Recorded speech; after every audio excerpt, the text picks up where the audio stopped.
Hello, Cora. Hello, Bunos.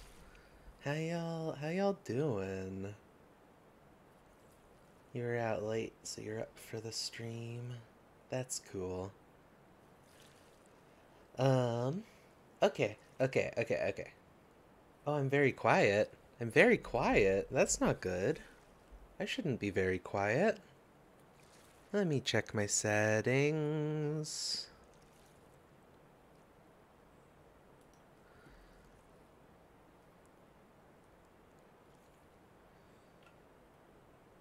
Hmm.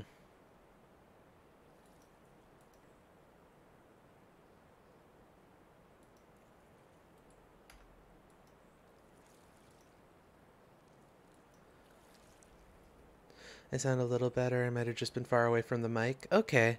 Um, I mean, if this is fine, then that's good. I'm not sure what happened there.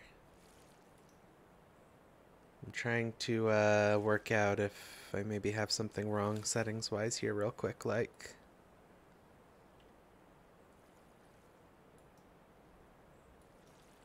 I sounded very far away. Maybe my head was just turned a little bit. That happens to me sometimes. Sometimes my head is just turned away from where the microphone is. My microphone was also turned down. Is this better or worse?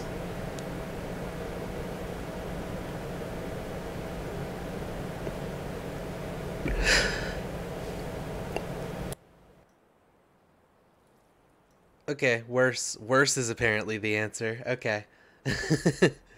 um, I'm just gonna stick with this. I'm sorry. I'm sorry for destroying your ears. Uh, oh, goodness, golly gosh. This is good. Okay. It's okay. It was hilarious. Okay. I'm glad. Okay. So before anything, people in the Cable 2 chat may know that for the fundraiser that's going on right now in the top right corner of the screen, if you want to check it out, um, people may know that I am getting a new version of my little VTuber self. So, right now I look. Oh, why am I not showing up? Hello? There I am. Okay. I look like this right now, which is something that I drew it myself and whatnot. However, I am working on getting a new one, and the final design for that came in, uh, which the actual VTuber thingy is going to be drawn uh, by Asterix, but this is the new design. Look at this. Get a load of this. Isn't this amazing? Isn't this incredible? Plushies be plushing, you know? You know? I'm so excited about this. It's really cute and really pretty. And I'm excited to see what Asterix does with it. It's not animated yet. Asterix is going to be taking this design and making it into an animated thing. Um, Similar to, what I have in the bottom corner right now. Um, so yeah, let me turn that image back off. Um, but yeah. I'm very stoked about it. It's a very good design. It is by an artist by the name of Dragu Z on Twitter. Um, Fair warning that there is some not safe for work stuff on Draguzzi's page, but they're very good at drawing plushies. Um, so feel free to check them out if you're okay with seeing things that aren't safe for work. Um, but yeah, no, I think the current design is cute too, but it's the version that Z came up with there is more like what I have in my head rather than what I'm actually capable of getting on paper, you know? I'm not the best artist in the world. So, yeah, we're just gonna do a little bit of fishing. This is a different location than, I spent most of the time that I was fishing the last time.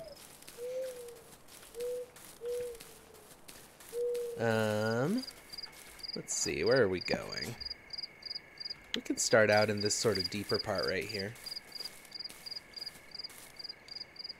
Want to do a lot with your guy, but you need the skills. Yeah, it takes a lot of figuring out, and like, frankly, I used to want to be like a professional artist when I was younger, but I just don't think I'm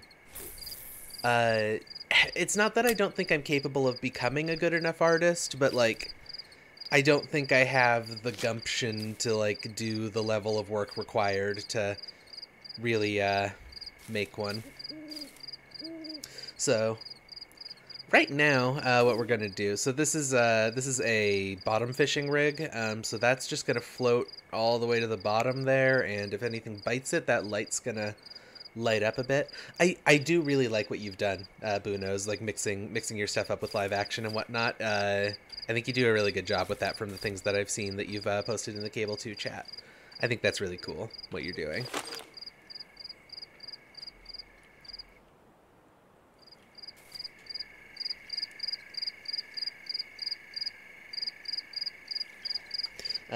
Okay, sorry, I had to clear my throat there real quick. So yeah, that's a bottom fishing rig, which we're going to basically just kind of set it and forget it. It's got a night crawler on it, and if anything bites it, that light will start blinking at us. If not, it won't, so we'll just keep an eye on it. But I'm mainly, right now, having fun fishing with spoons and spinners, which, you know, they sort of mimic the movement of actual fish, and so a lot of bigger fish will bite on them.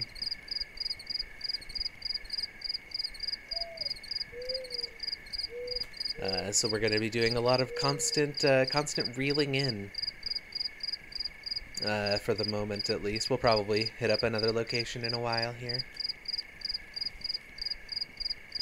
And it's currently nighttime, so I don't necessarily expect to get too many bites with a spoon. That's just kind of the nature of the thing. It's harder for the fish to see it because, you know, it's dark.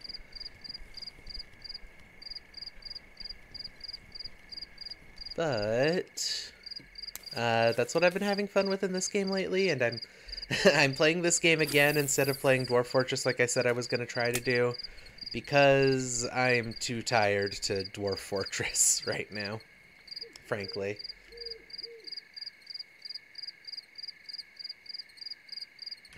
But I've got a funny little coffee. My throat's a little icky right now, so I'm going to probably be muting a lot to clear my throat and stuff. I'm going to try to avoid doing that while the microphone is turned on, because it's gross. I don't like hearing those kinds of noises, and I'm sure y'all don't either. But, yeah. Ooh, are you going to do Oscars coverage? That's cool. Did you do anything for the Golden Globes? I didn't really see the Golden Globes, but I know that Michelle Yeoh won, I think, Best Actress, and oh goodness, I cannot remember his name.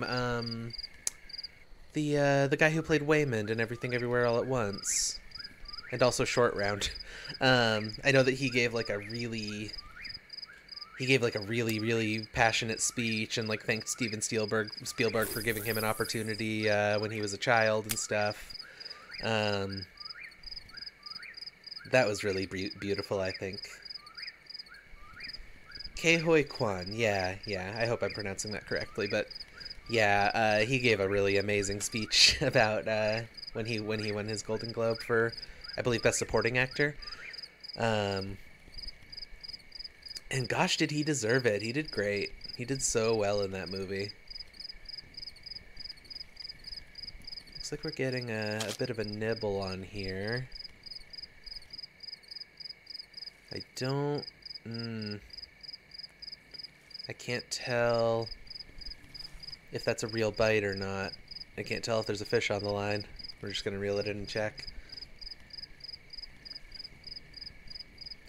You only watch the Golden Globes to get a sense of where the Oscars might head. I also didn't know, or didn't watch the Golden Globes or pay attention to them. The only reason I knew that they happened was because of the video of Kehei Kwan. Kehoi Kwan, sorry. I think I'm pronouncing that right. Yep, no fish. Um, Only because of the video of him talking about that. And yeah, covering some of the smaller films seems cool. Um, I didn't really watch a lot of movies last year, so like I don't know any of the contenders really. All I know is that Everything Everywhere All at Once is perhaps one of the best movies I've ever seen. Like, I think that honestly is on my favorite movies of all time now. Oh god, my throat did a gross thing. I hope that wasn't loud. um, yeah.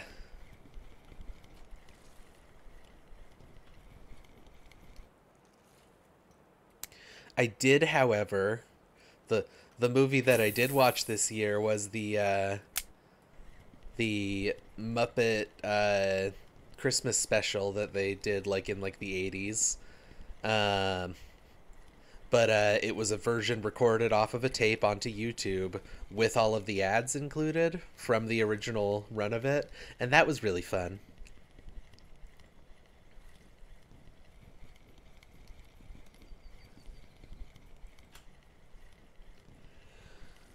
The Fablemans, Top Gun Maverick, Terror, and the Banshees of Inisherin. I've heard of two of those. I've heard of Everything Everywhere and Top Gun Maverick, which I also heard Top Gun Maverick was kind of bad, but uh, you know, I feel like that's to be expected. I think I'm gonna try a different spoon here. I'm gonna go with let's go with this one. It's patterned a little bit more like a real fish.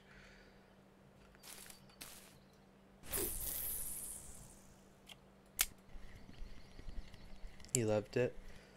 Some really cool filmmaking things they did in that movie. In Top Gun? That's cool. I didn't know that they did a whole ton interesting with it. I just heard it was like very, you know, military propaganda-y, which just about every movie that includes anything related to the military these days is, I guess. So, you know.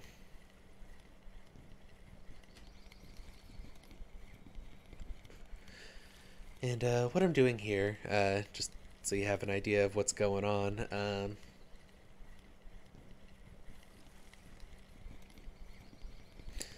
is we're doing kind of slowing down and speeding up fishing with the spoon here. So we're letting it sink a bit once it hits the water. It's heavy enough that it'll sink towards the bottom pretty quick. And then we'll do a little bit of reeling at sort of a normal speed and then speed it up a little bit to attract predators towards it.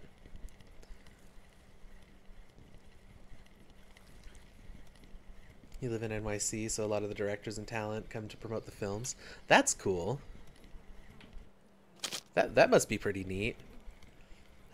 The only claim to anything like that I had is that Aaron Paul from Breaking Bad, he played Jesse Pinkman, is from the Boise area. He went to the rival high school, actually, of the high school that I went to when I was a kid.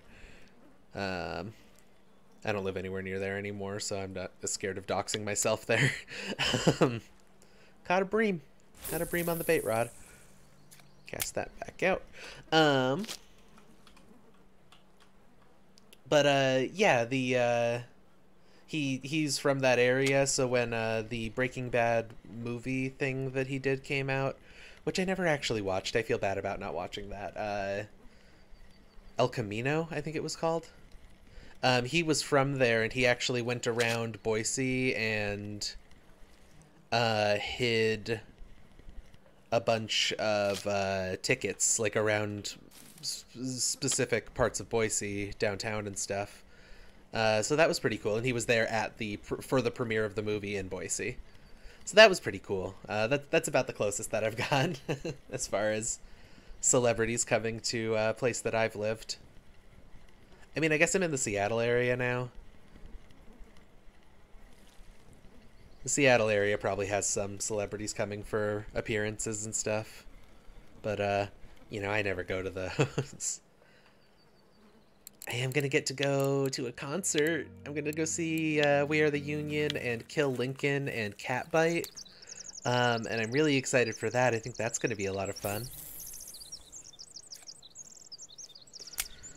I'm going to do a couple more casts over here, but we're really not getting any bites in this area, so we might move on to a different part of the lake. There's another fish on this one, though.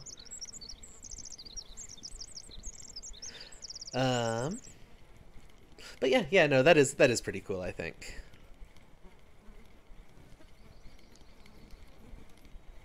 Living in an area that, you know, a smaller, relatively smaller celebrity is from.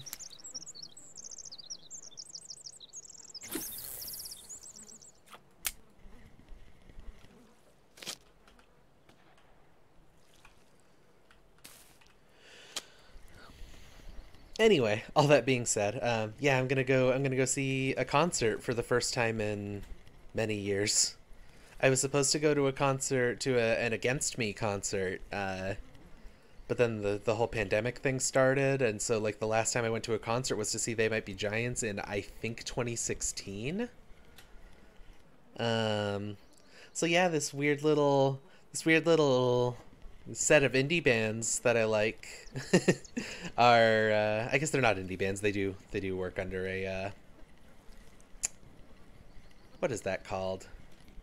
Under a record label. So they're not technically indie, but these smaller bands that a lot of people don't know about are coming, and that's going to be fun.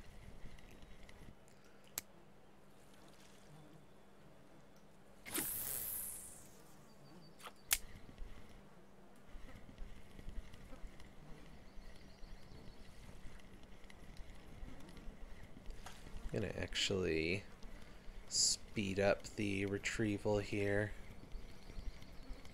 Just see if going a little quicker gets us anything. But no bites around here. We're going to have to move on.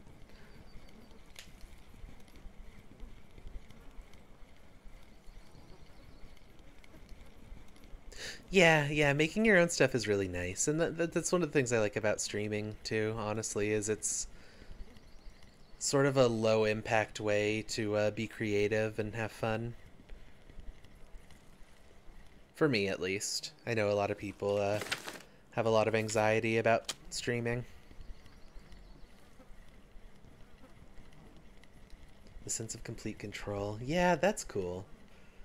It is really cool to kind of have complete creative control over something. When I used to do a lot more art, that was, I don't know, a common feeling. Ooh. Ooh, something kind of big, actually. Ah, it got off the hook. Unfortunate. Oh.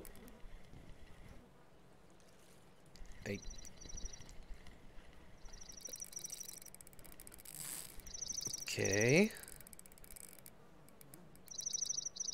We've got some sort of repeat nibbles here, maybe? Or I'm snagged on something. I don't know what's going on. Nope. Whatever it was got off the hook.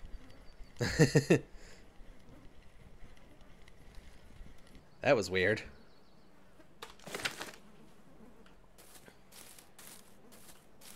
The stuff you've been posting requires a lot of effort to record. Yeah, that's totally fair.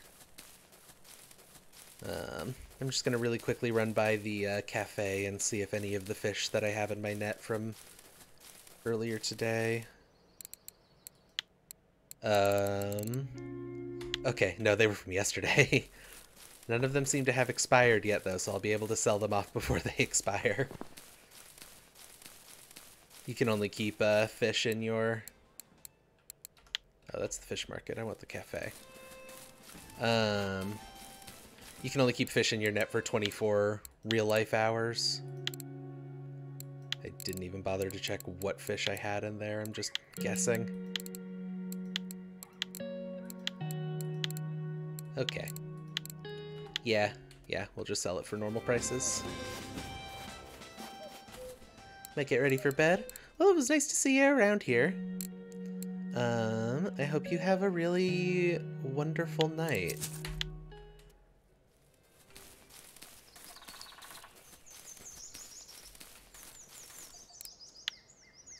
I think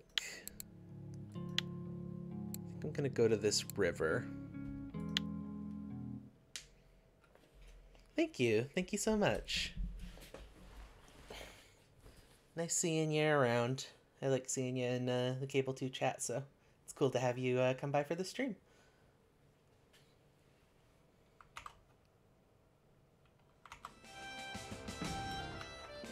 I do not like the song that it plays when you're very close to the snowmen. I gotta get away from them as quickly as possible.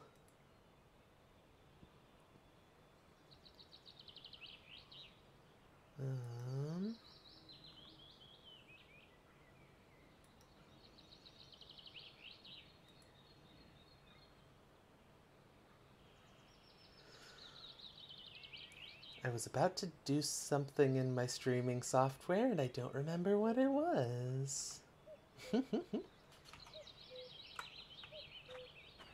Alright. Let's see what the cafe wants. Mussels, carp, crucian carp.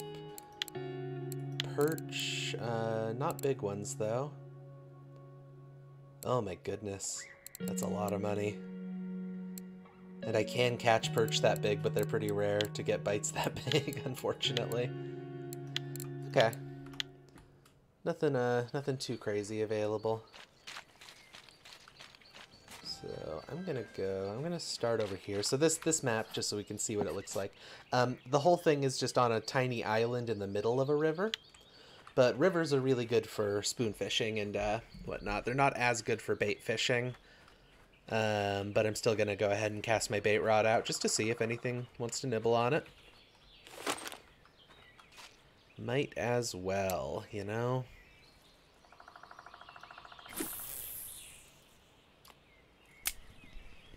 We'll just get that down. It's hard to see the line and see if it's taut sometimes. There we go. Now it's taut.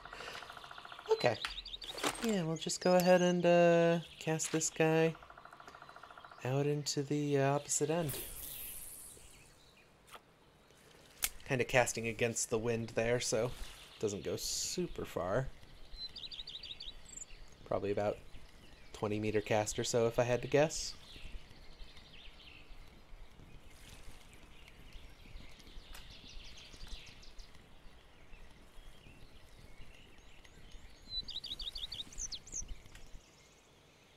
Given this water is a little bit more shallow, I'm gonna maybe try a different style here, which is letting your bait kind of touch the bottom and then hopping it forward a bit. But it doesn't seem like it wants to float all the way to the bottom. The current might be a little too strong for how heavy it is. Oh well.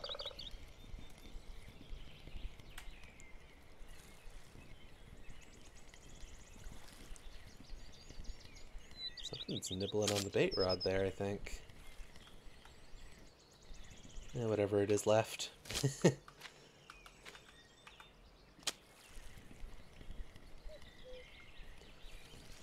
I'm just simply having a nice time playing this fishing game lately. I'll probably do something a little bit more exciting next week. Either Dwarf Fortress or maybe some American Truck Simulator.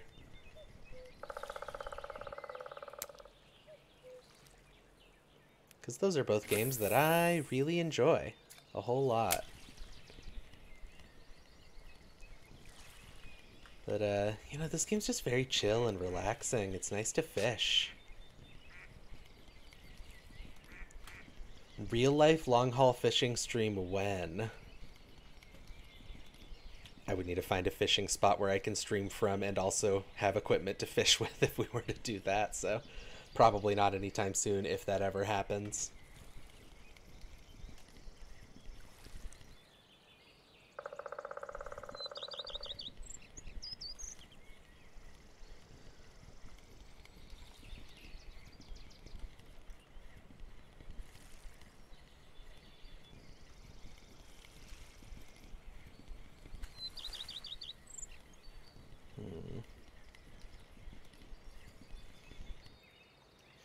think I'm actually gonna use a different lure here. Let's go with the blue one. The blue one's pretty. Fish like pretty things, right? I'm gonna cast kind of opposite the wind here, see if I can really make a longer cast there with the help of the wind pushing it.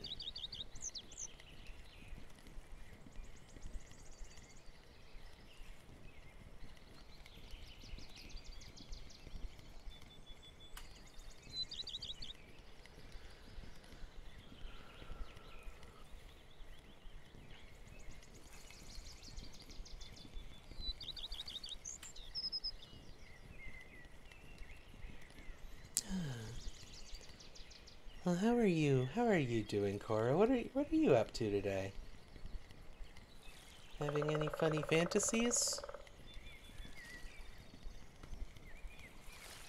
You know I saw you playing Final Fantasy earlier.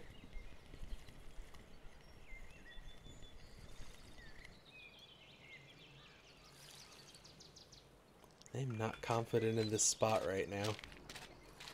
Let's head a little further over. I should probably take my bait rod with me, but I'm just gonna leave it there. And if anything bites it and runs away, that's on me.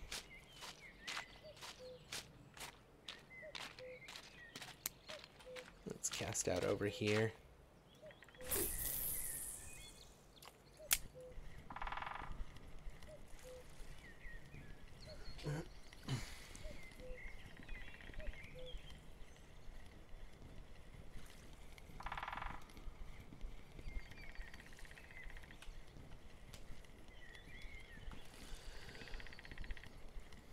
I think this game is just like a little bit eerie because like there's never another person or anything anywhere.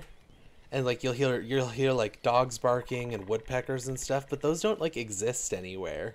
The most that you'll see is occasionally you'll see some birds flying through the air. It's a little bit spooky, you know? There's just no other life here except for you and the fish.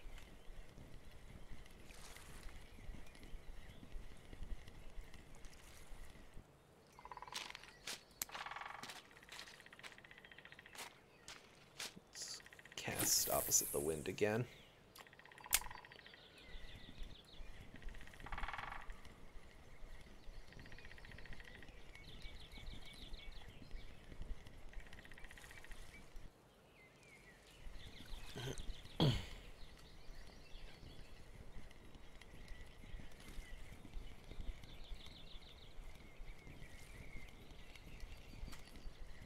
Come on, fish. Maybe it's just going to be kind of a slow night for fishing. Seems like that kind of day, I guess.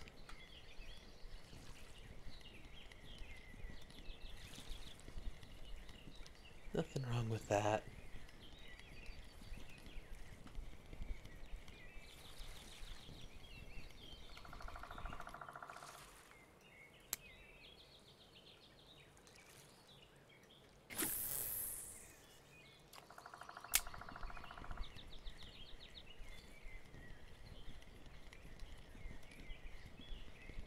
Hopefully I can catch at least a few things in this river because it does cost money to go here.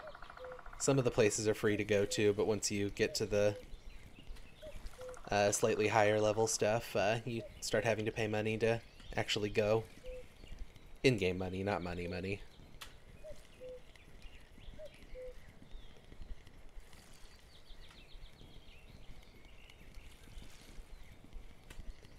You can pay money to make it infinite travel for free. But I don't plan on spending any money on this game unless I get really into it.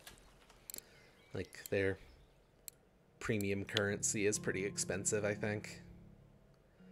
Yeah, 5 coins for $10, and if I wanted to, like, unlock this as a permanent location, that's 290 of 2.9 of their premium currency.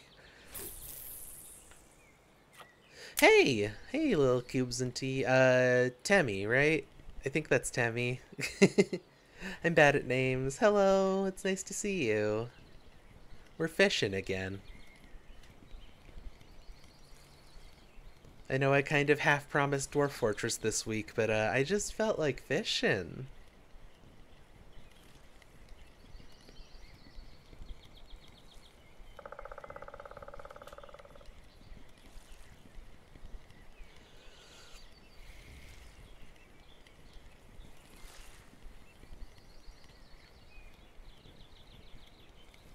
Yeah, how are you doing tonight? This evening slash early morning, depending on where you are in the world. Or, there are other times as well, but if you're in the U.S. at least. Work at 8 in the morning, but I don't have my sleepy time tea. A good old fishing stream will help get you relaxed. I hope it does. I hope it helps out quite a bit.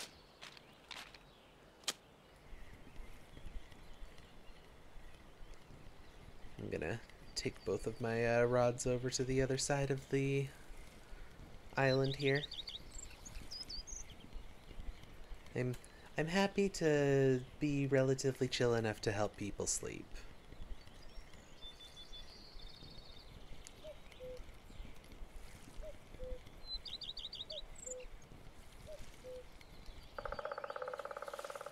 There's a new Fire Emblem game coming out? Oh yeah, it's the one with the like weird spirit rings or whatever, right? Um oh, by the way, Temmie, take a look at this. Um I hired an artist to help me put together um, a new version of me, and then Asterix later on is gonna make it into a real thing. Also, hello, Beepy. I'm gonna I'm gonna just call you Beepy. Is that okay? Since I know you. Yeah, take a look at this. Oh, I'm so excited about it. It looks so good. I am very excited to see Asterix's version of it that's going to be kind of animated like my current one is. But that's just kind of the baseline design. That's what I look like in real life.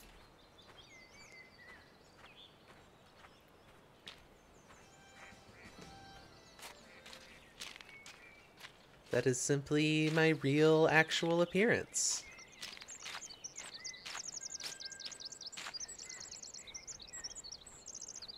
Okay, baby, yeah, that's your name. Friend of Squirrel, correct. Um, yeah, I... I just wasn't sure if that was like a name you used on Twitch or anything like that, so I didn't want to accidentally be disrespectful of what you go by. Need to find the right reddish brown yarn. Sure, you have scraps of green plaid. Oh my goodness, you're still planning on actually making a me? That's so flattering. Oh my goodness.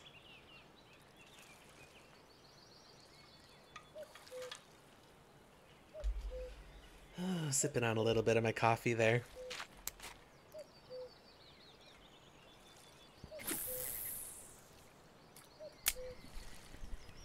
And yes, I am having coffee at 9 p.m.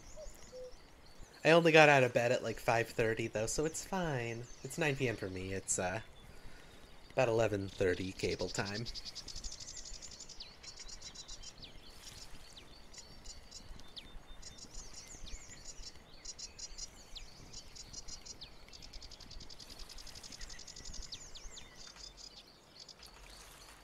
Sorry, had to double check something there real quick.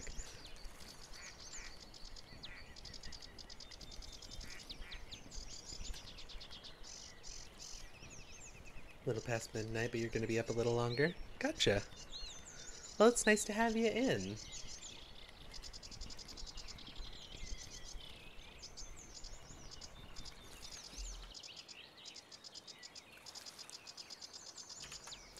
I'm probably going to be muting my mic. I mentioned this earlier, but I'm probably going to be muting my mic a little bit more than usual because my throat's a little gunky today, unfortunately.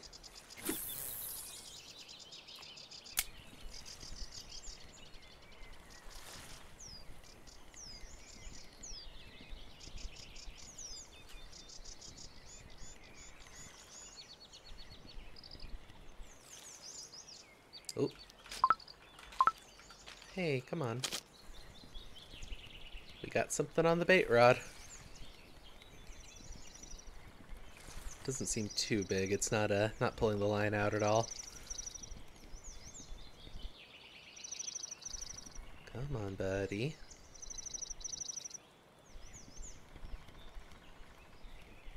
Looks like a perch. Is that a perch? Are we about to have a perch moment? That is not a perch. That's a roach. It's 11:30 for you. Oh, goodness.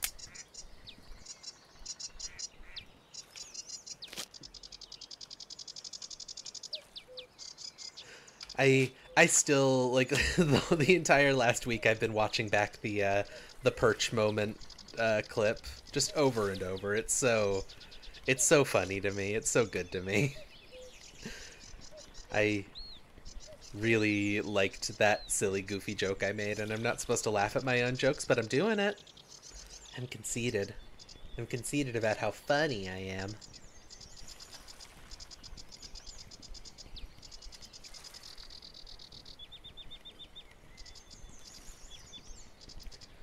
Not to be confused with a loach. That is a different thing. A roach and a loach are not the same. I would have expected to get at least one bite on the lure by now. Might switch out to a spinner instead of a spoon for a little while.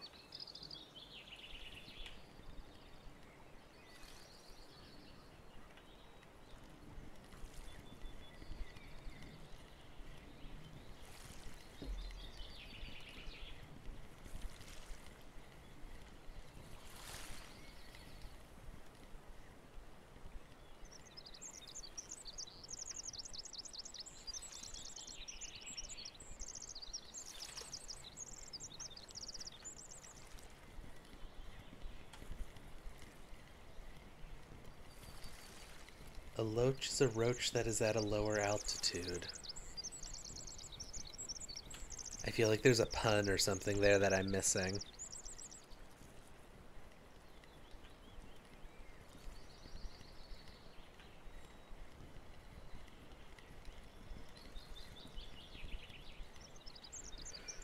Surely some fish wants to eat this thing, right?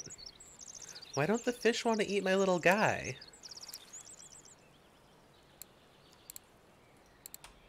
Here, let's try the golden one out. Or brass, I guess. Sort of a goldish color.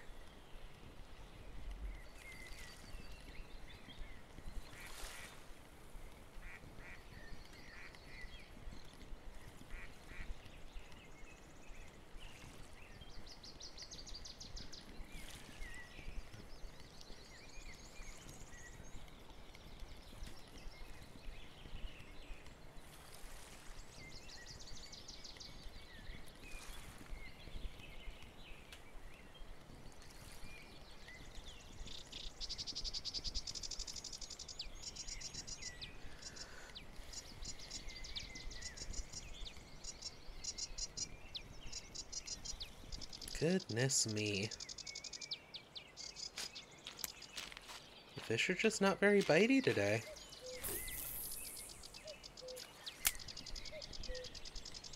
Gonna do this a couple of more times, and then I'm gonna try switching to a spinner and see if they go for that at all. I was about to say something about my ketchup chips for snack, but I don't remember if those are a Canadian-only snack. They are Canadian only, but it's starting to become slightly more available in the U.S. I have a roommate from Canada, and she's very excited that you're starting to be able to get ketchup and all-dressed chips here. Sadly, I haven't seen all-dressed in a while. I really enjoy all-dressed. Which, I don't know if that's just a particular brand's flavor or if that's like a generic flavor in Canada, but oh, it's so good, and I know it's very heavy on the ketchup and the vinegar. It's so tasty.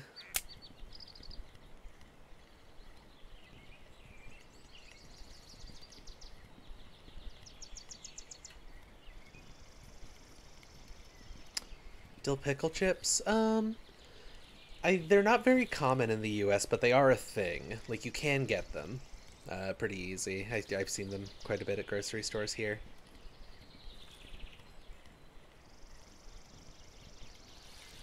But you don't generally see them from like the really big chip brands. It's more like the sort of niche ones that make kettle chips and stuff like that. At least that's my experience. I don't know. I'm very west part of America, so could be different in other areas. Another bite on the bait rod. Also seems like something not too big.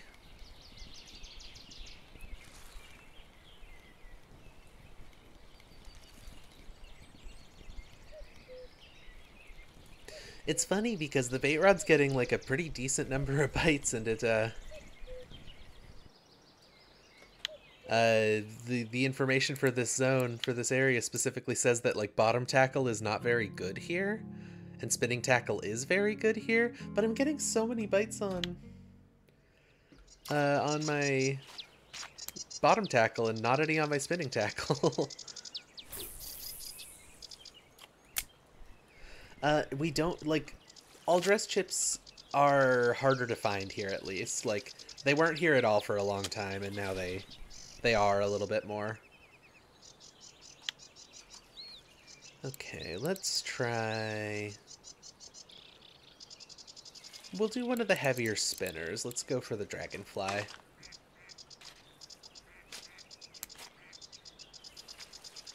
But yeah, I love all dressed. All dressed are very good chips.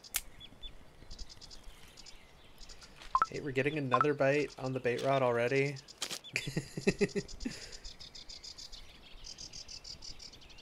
These fish love night crawlers. I don't have that many night crawlers left, so I gotta probably switch back to regular worms. But have I caught a rainbow smelt? I haven't. Haven't seen any rainbow smelt.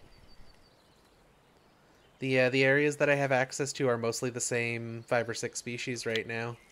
I've caught a few pike that are well over a kilogram. Some, like, I think the biggest one I caught was like 1.5 kilograms, so that's cool. That's something, I guess. Actually, it tells me, I think. Oh, I did catch a 3.72 kilogram chub, actually. That's my biggest boy. And a 3.3 kilogram eyed. I guess none of the pike that I caught have been quite that big. Huh. Fair enough. Anyway, yeah, I haven't caught any smelt yet. Are you serious? They love this bait rig. Okay, it got off the hook, whatever it was. The fish are just wild for this bait rig. And not wild at all for my spinners and stuff. Goodness me.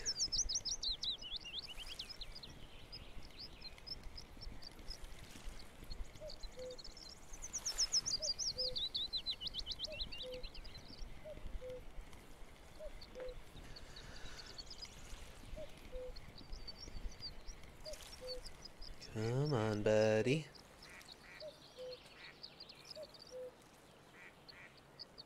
I think that's a gibble carp. Come here. There we go. Gibble carp.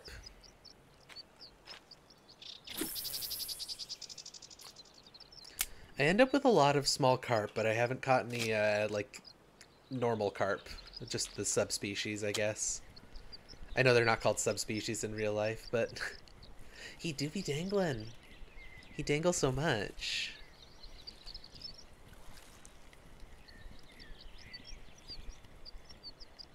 Was that another bite?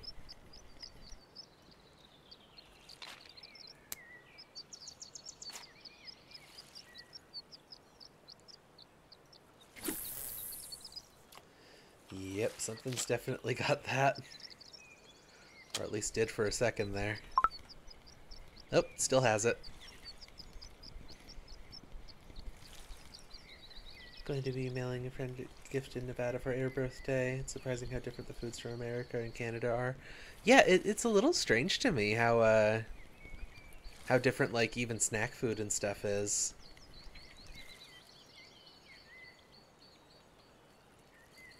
Another carp.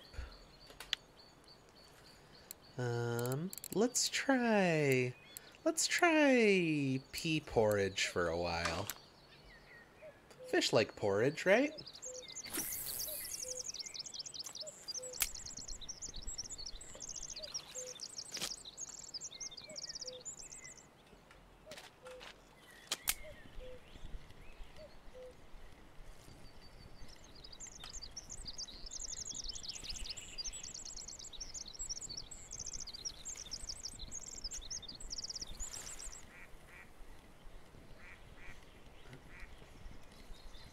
What other food differences have you noticed? I know it's very difficult to get decent poutine in America.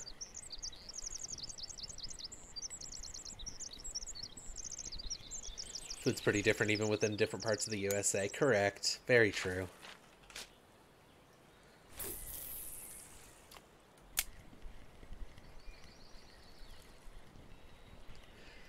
Like in Idaho, kind of like a staple sweet food that a lot of the local places have is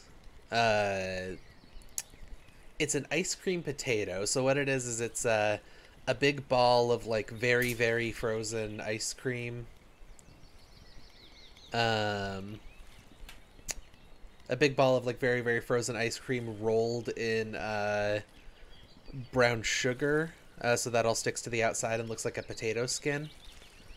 And then they cut it in half so it looks like a baked potato and put like whipped cream in there instead of sour cream. It's really nice. It's a really good thing.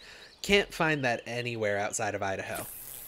I mean, it's a really simple thing. It's just vanilla ice cream, whipped cream, and brown sugar. I think it's brown sugar cinnamon. I can't remember. But yeah, it's just weird to me that like even little things like that, like you just don't have them elsewhere.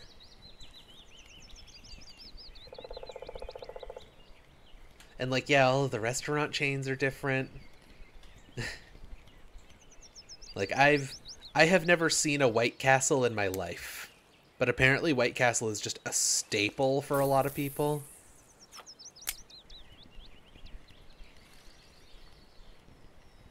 Heck, now I want fast food.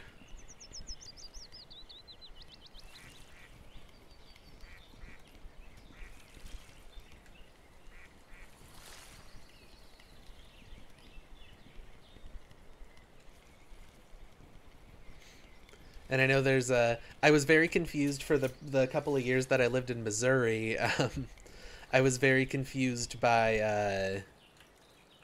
there was this restaurant that looked exactly like this restaurant that I recognized, except it had a totally different name. It was Hardee's. And I didn't know what the heck Hardee's was, but it looked exactly like Carl's Jr. But apparently that's a thing.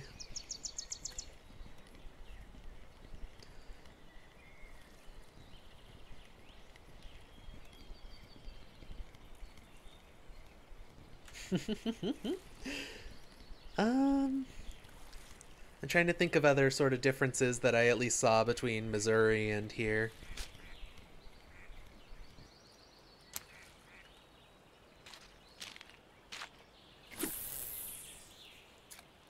You know, the fish are just simply not interested in the spinners right now, I think.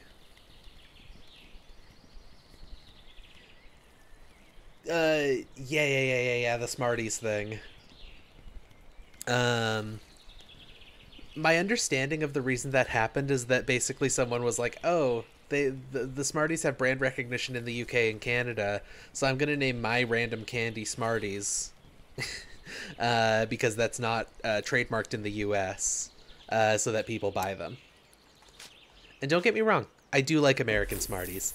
The little M&M like ones are so much better. The Canadian and UK things that are called Smarties. Oh, I love those things. Too many Americans who think A&W is just the root beer when you eat it like every other week. Yeah, that's true. Um, we have A&W root beer here also, but I can't think if there are any near here. But at least where I grew up, there were A&W restaurants. Ooh, oh, that was a big fish, and it just immediately got off the hook. That's so sad. That was such a big bite. um, really strong fish, at least, not necessarily big. Anyway, yeah, there were A&Ws there, but only as like a combo restaurant in the same building as KFC. And I always thought that was weird, where it's like this. There's just this whole restaurant that only exists inside of half of the KFCs in this area, and there is no standalone version of it. Admittedly, being able to get some A&W food at a KFC, because I despise eating bone-in meat. Just autistic thing. Really difficult for me to eat bone-in meat. It's so gross. It's so icky and sticky. It gets all over my fingers, and I have to touch the bone with my teeth. And ugh, icky, gross. Super bad.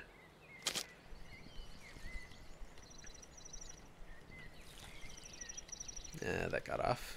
That got off the hook. There's an A&W place I saw while driving the other day, but it was just like a stand with tables outside. I think that was it, and it kind of attached to the side of another restaurant. Oh, that's even weirder than the ones that I know of. Because the ones that I know of are at least... the ones that I know of are at least, like, they are just simply part of the KFC. Like, you order A&W and KFC at the same counter and on the same receipt. So that sounds even weirder. Can I just not put... There we go.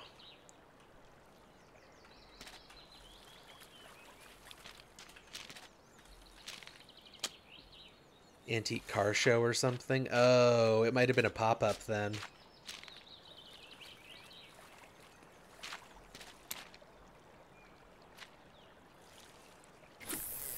It is always so strange to me that antique car shows are such a thing. Like, no matter where I go in the country, people have old cars and they want to show them off.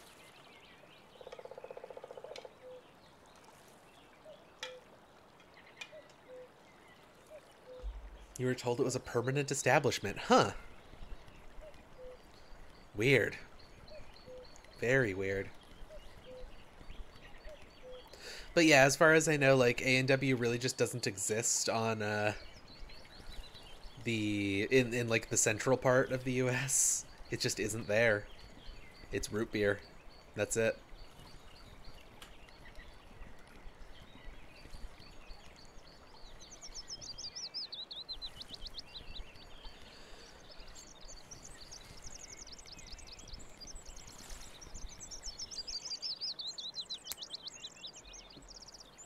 Yeah, I missed whatever was on the bait rod.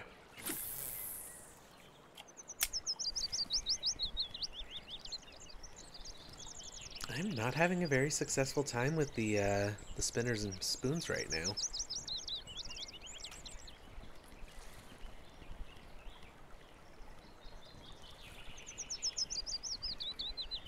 I put in my town yearly. It's the same 20 farmers with the same cars just hanging out in the extra foods parking lot outside or instead of the A&W. That's fun.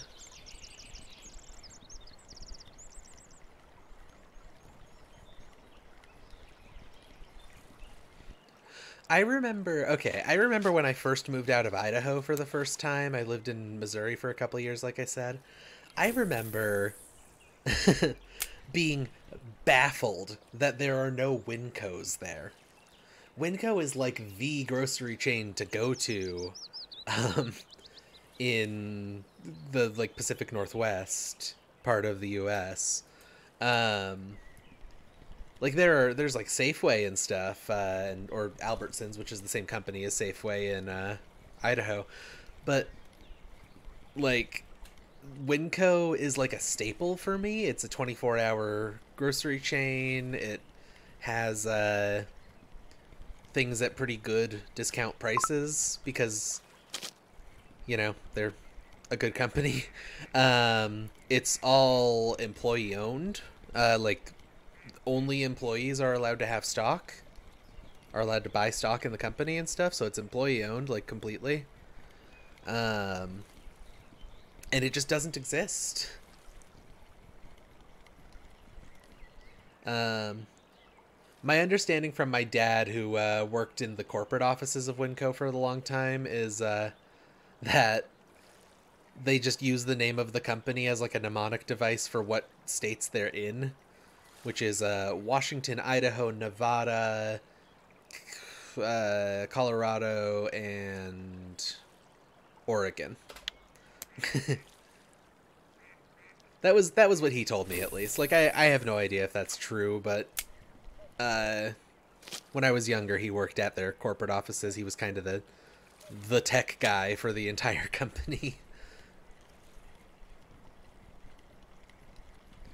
Price Chopper and Stop and Shop. Yeah, there's no Price Chopper or Stop and Shop around here for sure. It's in the Seattle area. It's Walmart, Winco, Safeway for the most part.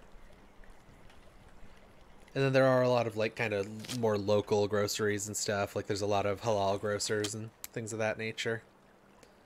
Import stores. Don't know of any good kosher grocers around here though, unfortunately. We have Walmart too, but honestly I always forget they stock a pretty comprehensive amount of groceries now. Did they used to not in your area? Like that was kind of Walmart's whole thing initially, I thought, was that oh no, they weren't really a grocery store at first. That's right. The Walmart supercenters were where they kind of implemented the grocery store section, I think. And then sort of almost every store became a supercenter after that.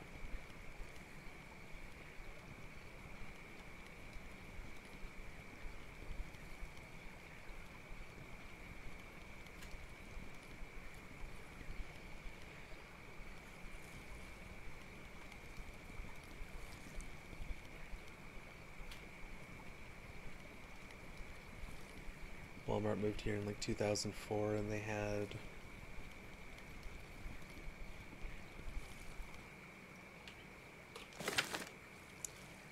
Do you guys have any Little Debbies? Yep. Yeah, we still have Little Debbies here. I can't remember if Twinkies are Little Debbies. No, those are Hostess.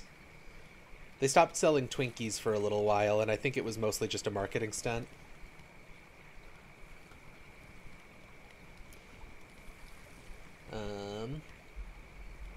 But yeah, Little Debbie's is still around here. I have some Little Debbie snacks not far from me right now. Because me and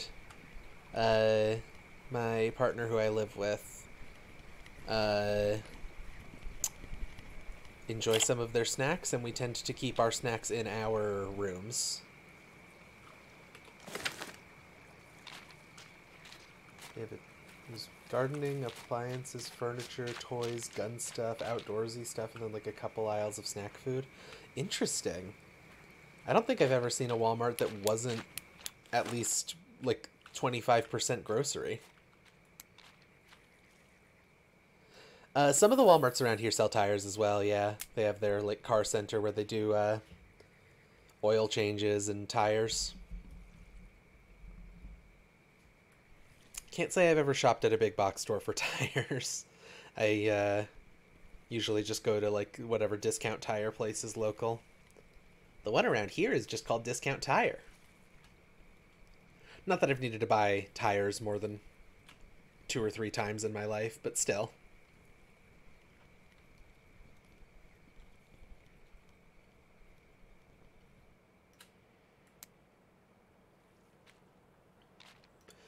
Spinners are not very effective at night, but I'm determined to try to catch at least one fish with a spinner. I'm feeling so defeated that I haven't gotten any bites at all.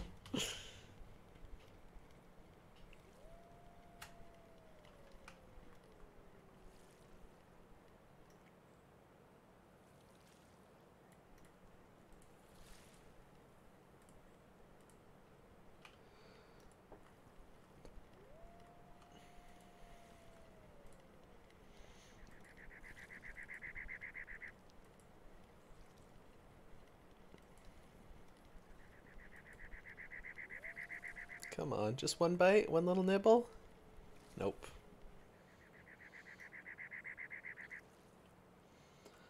I also want to feed cheese to a fish. That sounds nice. Oh, you did ask if there are cheese in this game. Looks like yes. You apparently need the ability to make cheese cubes in order to use them, but you can fish with cheese.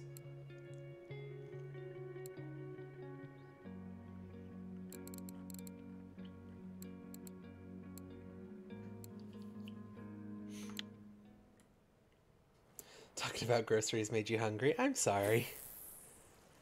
I didn't mean to make you a hungo bungo. Honestly, I'm kind of hungry too. All I've eaten today was a peanut butter and jelly sandwich. I probably should have had something more substantial before it was long haul time. But you know, it just occurred to me that I didn't even do like my intro that I normally do this week.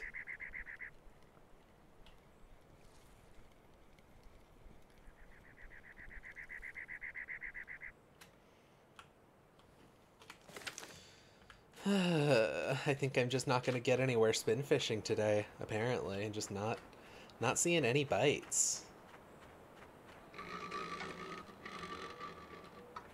That was a weird noise. It's like an engine startup sound inside of this tent, apparently. Administration, fish market. Did I get anything that the cafe wants? Doesn't look like it, because I think I pretty much exclusively got gibble carp, yeah. And they don't want any of those. Alright. We'll just sell it off to the fish market. Need a little bit of Lindt oat milk chocolate. Ooh, that sounds interesting. It makes dairy-free chocolate bars.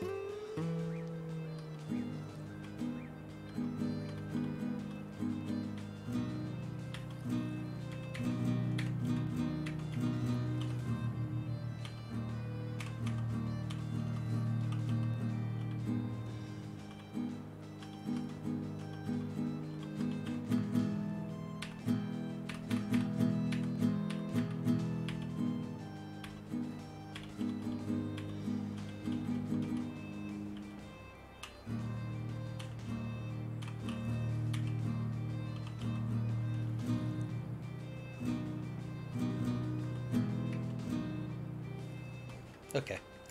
That's enough playing with the guitar.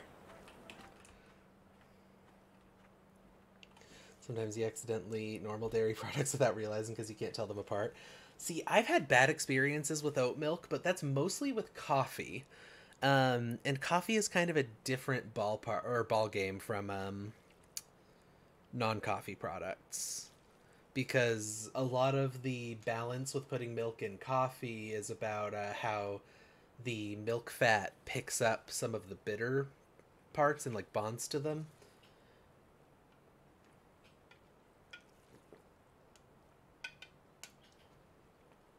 So I don't trust oat milk because it's really bad at that particular job.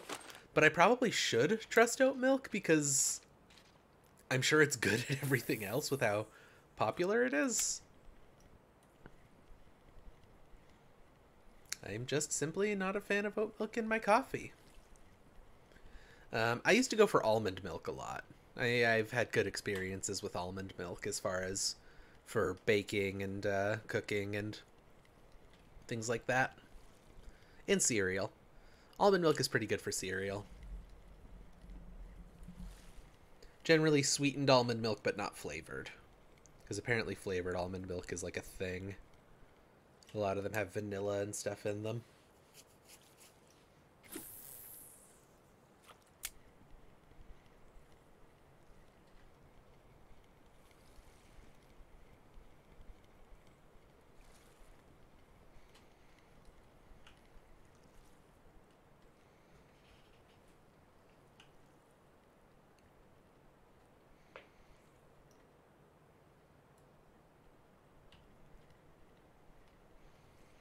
I can't believe that I've gotten exactly one bite on spinning bait today, or spinning lures today. And it was a fish that just immediately let go. You know, I am using a leader. Maybe I should take the leader off. Leaders make it a little safer to fish. Because it's essentially you're attaching, you know, some steel cable to your line so fish can't bite through it. But it does mean also that it's more visible in the water, the line. Can never decide if flavored coffee creamer is good or bad. It changes with every cup. I'm not a big fan of flavored coffee creamer. I'm really a whole milk person when it comes to coffee. Not a big fan of cream in general for coffee. I'm a little bit of a coffee snob, but like I can't afford to be a coffee snob anymore, so I just drink grocery store coffee instead of the nice fancy beans that I want to get from local roasters and stuff. Because there are some really good local roasters around here. Let me tell you, the Seattle area, like, not for nothing, the coffee here's good. I guess that's maybe to be expected that Seattle has good, like, a kind of a good coffee culture, just on account of, Starbucks is, like, from here. I've walked by the first Starbucks a few times. Isn't that cool? This game is so detailed. All I know about fishing is that I cast the line and reel. Yeah. This game is like very realistic, honestly. And apparently it has fairly accurate like migration patterns as far as like where fish will move around to and whatnot.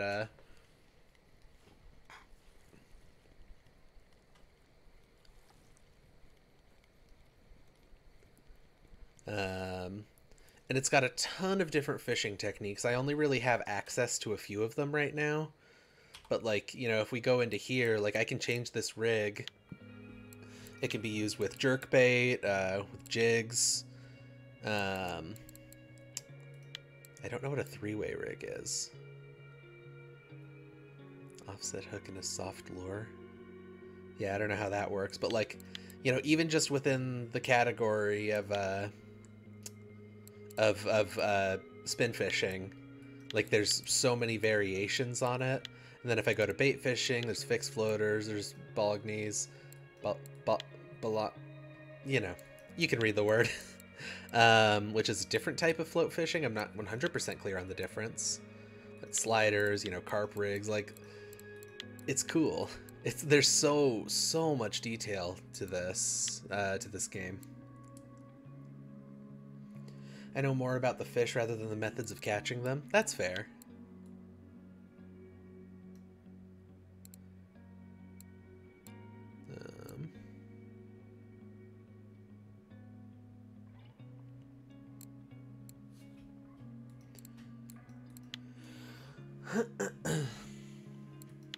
But yeah, like there's so many methods in this game.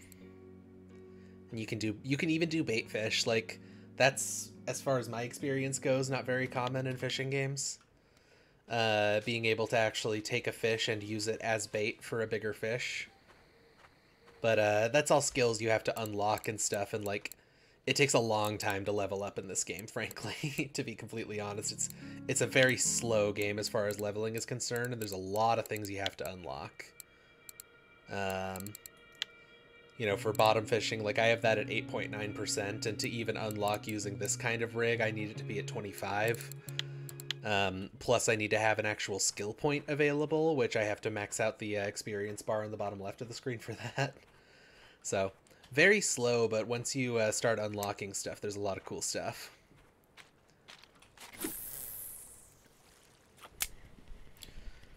But, you know, personally, I'm comfortable with lure fishing because that's sort of what I have done in real life. And given it's a fairly realistic fishing simulator, the techniques are about the same.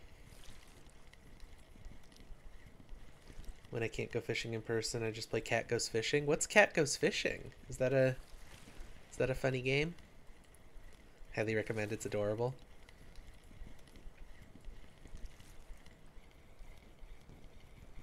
It may or may not be the best option for a long haul thing because it doesn't sound probably particularly simulationist. And that's sort of my gimmick, is I play simulation stuff, but I might give that a look in my free time. It's on Steam? Okay. I'm just gonna pull that up real quick. I'm curious now.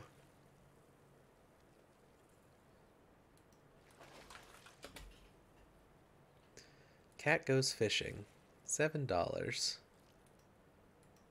Oh, this does look very cute. Yeah, that looks really sweet.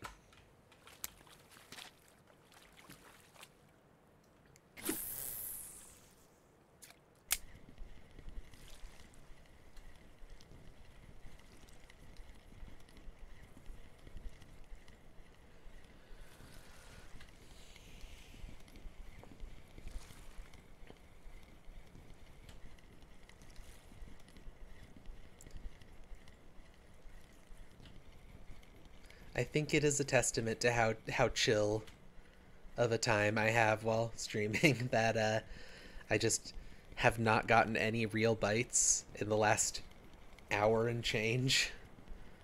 But I'm still just having a nice time. Oh, oh, big fish, big fish. Oh, I spoke too soon. And that was so close to the shore, too. Oh, look at that boy. Oh, look at that boy. I finally caught something with a spinning rig. Pike time, baby. 1.2 kilograms. And yeah, we're keeping that. Pike is a captain. Welcome to Star Trek, baby.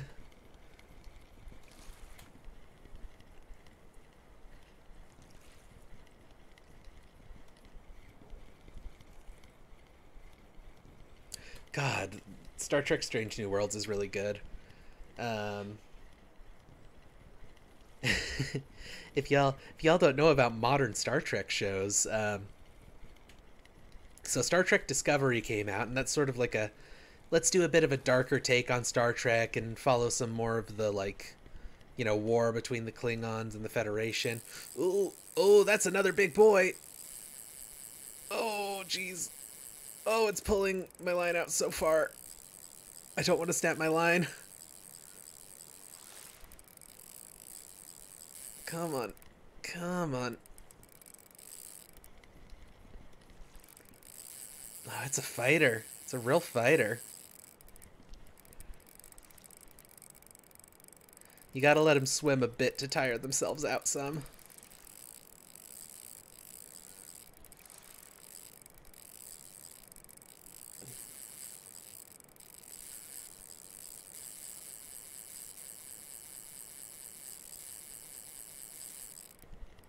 Come on. Come on. There we go. Getting a little more tired. Pulling less hard.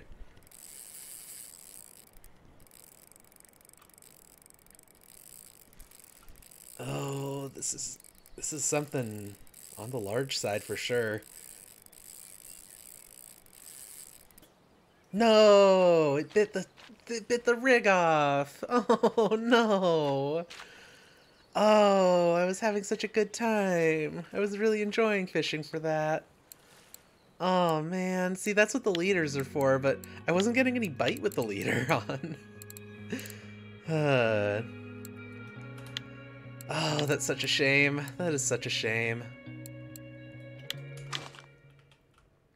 That means I lost that spoon, too. I'll have to buy a new one. Oh, man. That was exciting.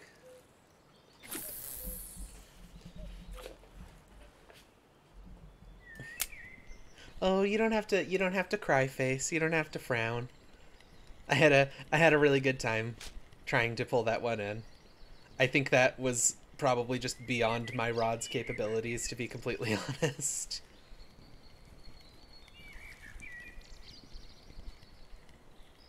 Yeah, apparently it was the leader that was giving me trouble there. I like using a leader because that exact reason. You're heartbroken. You can never play these games because you get too upset about stuff breaking and failing. Oh, I'm so sorry.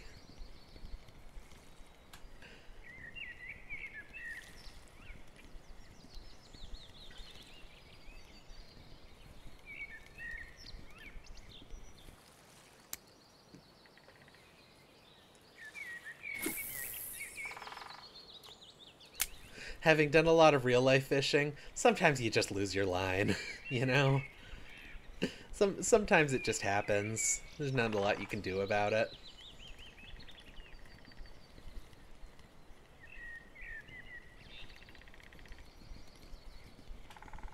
And honestly, whatever that fish was, it was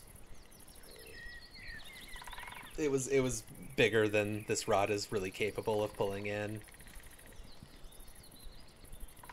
Like I'm on the lower end of like equipment still, so kind of one of the core ideas to avoid your equipment breaking is you want a line that will break before your reel breaks, and you want a reel that will break before your pole breaks, as far as what weights uh, they're capable of taking care of. Let's move over to the other side here for a bit. Um,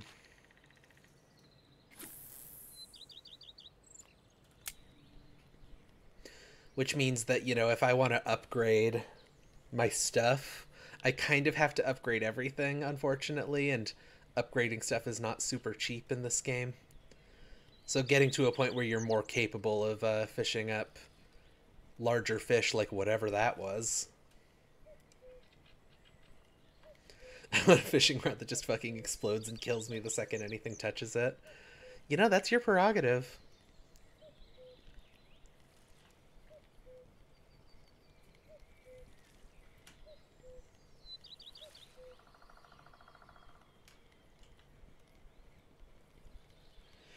There really should be a fishing rod that just explodes. Hey, there's a little bite. That's a perch. Perch moment. Perch moment. I've decided that perch moment is a thing now. Not a huge one. 253 grams. 1-800 are you perchin'?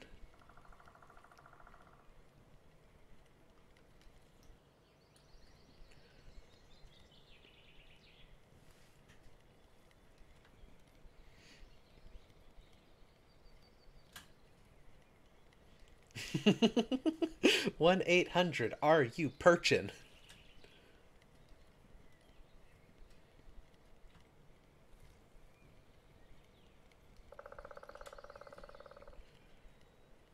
Yeah, I'm a lot more successful without the leader. I just wish that I could use the leader.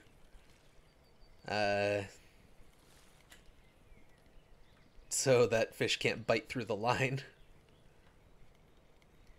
Unfortunate, but oh well. My funny fishing character just doesn't have the gumption for that yet.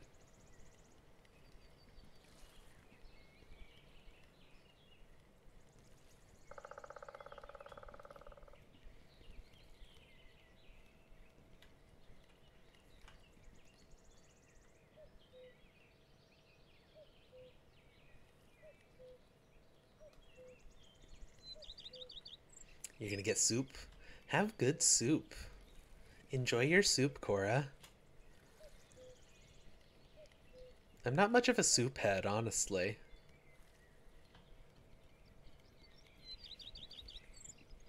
Also, the last time I had soup, it was homemade turkey soup from Thanksgiving turkey, and it had pieces of bone in it. It had shards of bone in it, and it was so gross. I can't eat things that have bones in them. I'm sure for most people that wouldn't be a deal breaker on very tasty soup, but for me it immediately made it so I couldn't eat it.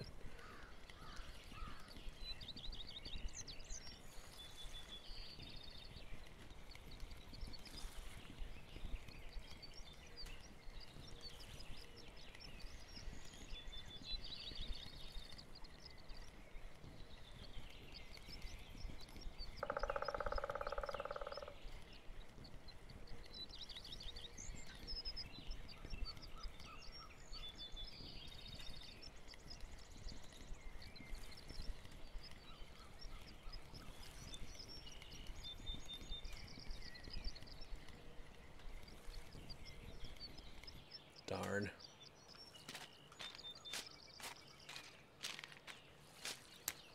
I think I spooked a lot of the fish here.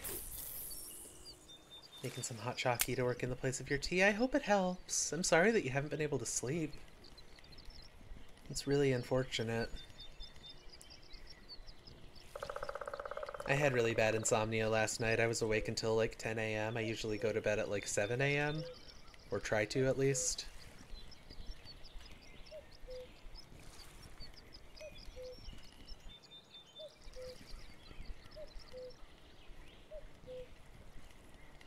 I do need to start going to bed earlier just in general, because I need to be able to function during the daytime, unfortunately, because that is what the world expects of people, even if they're super disabled. Also, if I wake up earlier, I could maybe do some daytime long haul streams sometime. Some like bonus 4 or 5 p.m. streams instead of just operating at you know, 11 o'clock at night.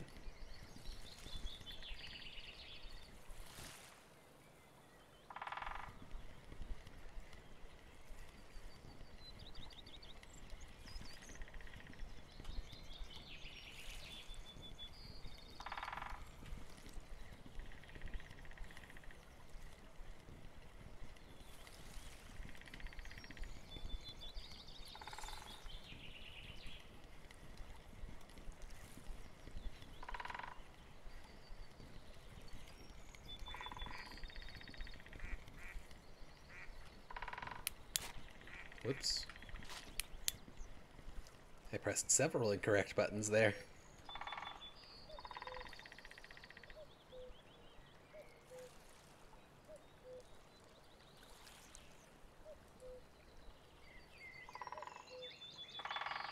Any funny fishies in the shallows want to bite this before I reel it in? Hey, fishy fishy.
I think something's trying to nibble, but it's not actually giving me a good enough bite.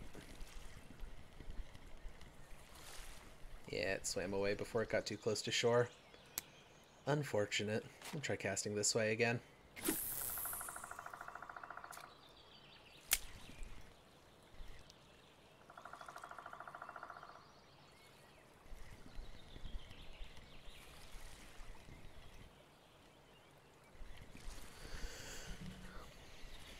Gamers? Oh, hey Elle. It's nice to see ya. We're here and we're gaming. Welcome to Russian Fishing 4. Oh goodness, thank you for following Cable 2. It is not just my channel. A lot of other people stream here. Cable 2 is a threat and a promise.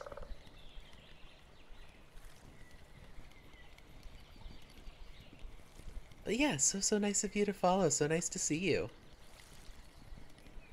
We are just doing a little fishing right now. On this show, I play simulator games, so we're playing a fairly realistic fishing simulator. If I fell asleep watching Twitch, does it autoplay like YouTube and I'll end up on a random stream? It depends. So what happens on Twitch is a lot of people at the end of streams will do what they call a raid. And when they raid, it'll send everyone in the chat to another channel, and then, you know, that chain keeps going on and on until someone doesn't raid at the end of the stream. I'm not going to be raiding, so if you fall asleep watching me right now, today, you are in no danger of having stuff autoplay.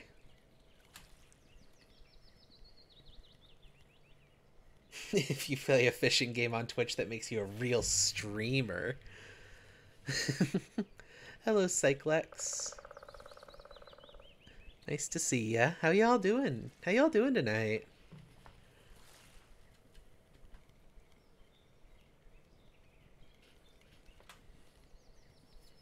Yeah. Rating is a cool feature. It used to be something that people just kind of did. They would just say, hey, chat, I'm ending my stream. You should go over to this person and send a funny message in their chat to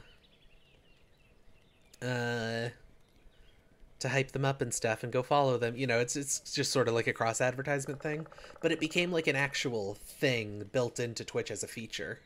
Pretty well. I don't want to say pretty recently. A couple of years ago. As well, just playing Dread Hunger with some of my friends. I don't think I'm familiar with that game. It sounds like a zombie game. Getting over a head cold and watching a little bit before bed. Cora recommended it. Well, nice to see ya. Nice to see friends of Cora. I don't know if you're someone that I know or not. I know a lot of the people Cora knows, but not all of them. But yeah. Welcome to Cable 2. My name is Siobhan. We are a...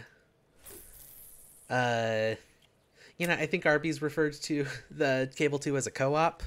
Yeah, we have kind of like a whole team here. We all stream different things and have our own shows and stuff. Something bit there, but it got off the hook. We all have our own shows and stuff. This is the Long Haul, where we play simulation games.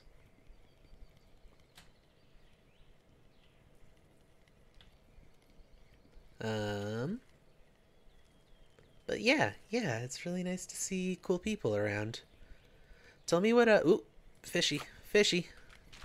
Right next to the shore, too. It's another pike. That's a really small one, though. It's like a fifth of the size of the other one. Yeah, 211 grams versus 1.195.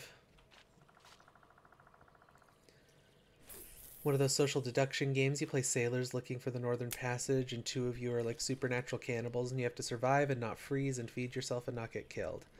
Oh, that's cool. Oh, Cyclex is Freya? Hi, nice to see ya. Sim stuff's probably what you're most likely to tune into anyhow, so that's perfect. Well, great. I tend to run the Long Haul at 11 p.m. Central till about 1 a.m. Central every Thursday, so you're in good company if you like to be up late and watch simulators. Planning on trying to play some Dwarf Fortress on stream. Ooh. Oh, that fish pulled real hard, real fast. Yeah, there's another 1.2 kilogram pike. We're getting some big pike now. Forgot how volume works and spilled your soup? Oh no. Rest in pieces. Funny soup. Okay. Well, unfortunately, the cafe is not interested at all in pike, so catching pike's not doing a ton for me money-wise, but that's fine. I can just sell them for normal money. You put a piece of bread in it and that was too big? Oh no. That is so unfortunate.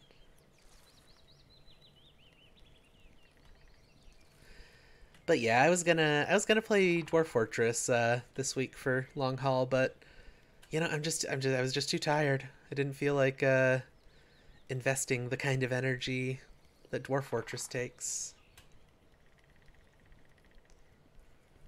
I kind of also want bread and soup. Wasn't much of a spill, but it was embarrassing. That's fair.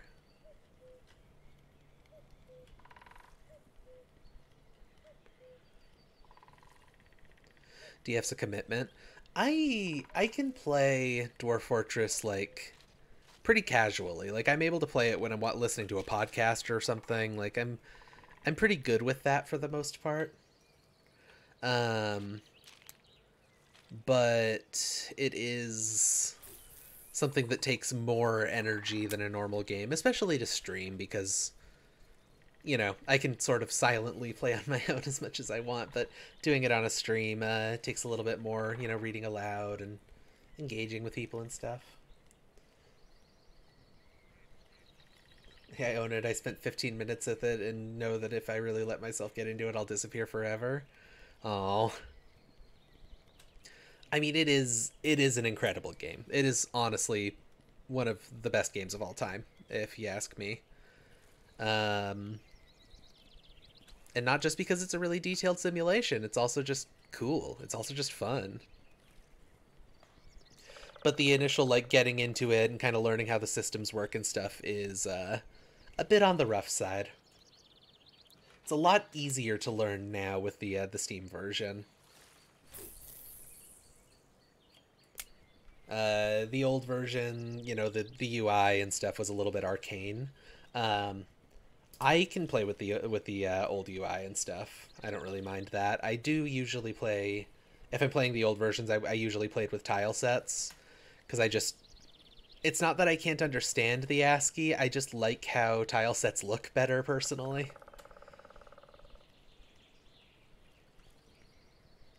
And my computer is thankfully powerful enough to handle that. But yeah, no, the Steam version of Dwarf Fortress is really, really good. If you ever wanted to get into it, it's a much easier way to do so.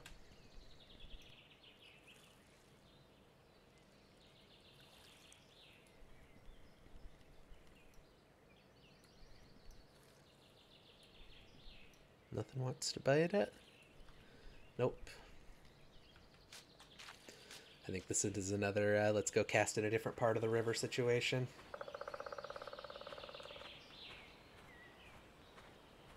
I should probably have my bait rod in the water while I'm doing this, just, you know, so I can catch some other stuff. Here, I'll just use a telescopic and just drop it right in the shallows here, see if we can get some frogs or something. There we go. We'll just set that right there. And I'll go back to using my spinner.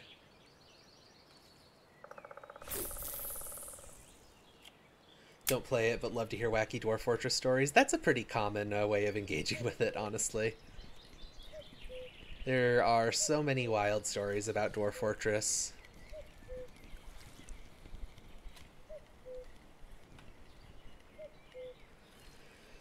I had a problem child who wouldn't stop doing crimes, so I sent him to live in a pit full of spikes with 30 cats, and the cats adopted him, and suddenly he was happy for the first time in his life and stopped doing crimes all the time.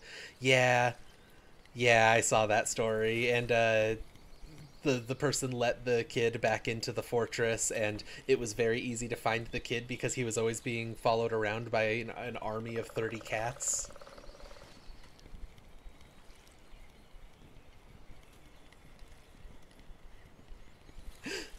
One of my friends had a creature of some kind invade his fortress, and like 15 of his soldiers beat it to death and then wouldn't stop beating it. They broke their hands punching the corpse. Good lord. I've never heard of that happening. That's pretty wild. Now, my dwarf fortress thing is that I keep ending up with vampire mares. Here's the thing. If a vampire gets into your fortress, they'll kill about one person a year. They'll only do it when the person's sleeping. And they will completely drain their bodies of blood. They don't create more vampires or anything. But vampires tend to have really high social skills.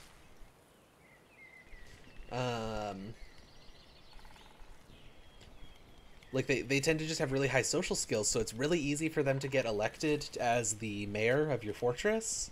And so you just kind of have to listen to their demands and do whatever you want. But one thing that you can do with a vampire is you can trap it in a room permanently. And if you leave it trapped in that room permanently, they can be a bookkeeper and keep track of stock and stuff for you. Permanently.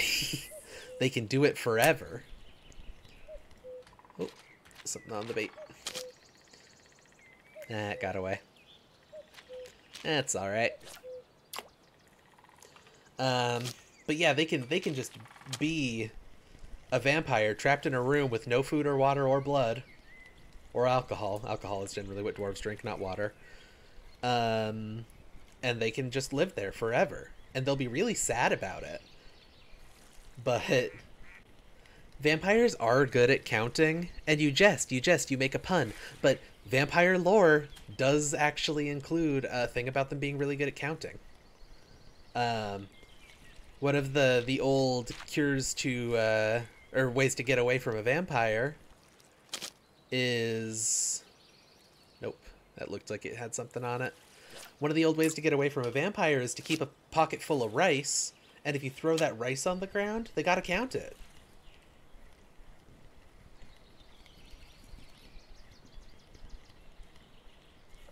When Radio TV was trying to learn the game the other day on stream, and one of the first things that happened was a guard from a visiting caravan hit a honey badger over the head with a mace.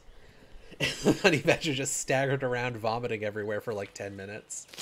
Yeah, that sounds about right.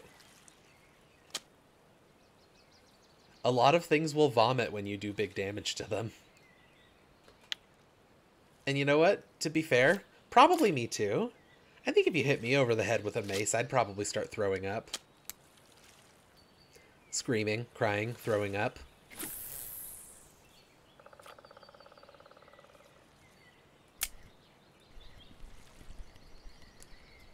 But yeah, why isn't the counting rice stuff, like, in more vampire media?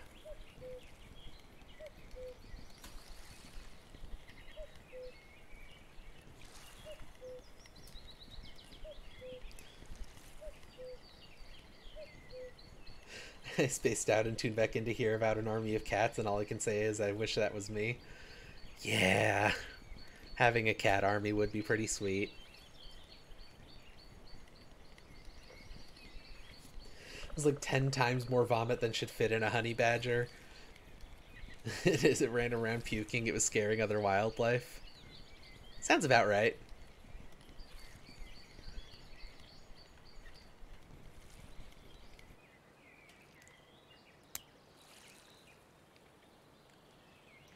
My favorite Dwarf Fortress thing recently has been, if you pay attention to combat logs, a lot of the times things will get like really freaked out by death and stuff. So you'll have like a goblin army attacking or whatever, and one goblin will go and murder like 5 guys and then go, "Oh god, so much death, we're all so fragile." And like be in despair about it while actively continuing to kill dwarves.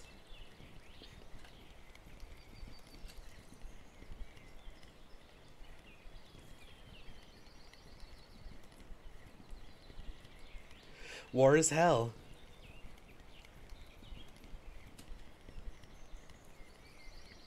War is hell.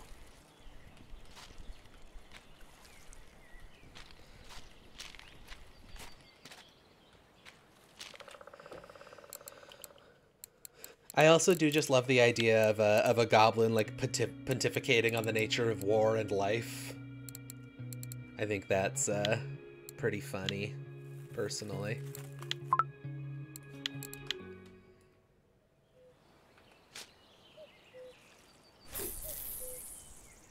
So do you get the ability to just climb in the water and grab a fish? You don't get that in this game. I'm pretty sure there are some fishing simulators with spearfishing, so you can get close. This isn't a very realistic simulator because you can't grab it. It's rod fishing simulator. It's not about the catching it with your hands and stuff. It's about using fishing rods. It's not trying to simulate fish hand catching. You would just grab the fish? That's fair, honestly. I think a lot of people would just grab the fish.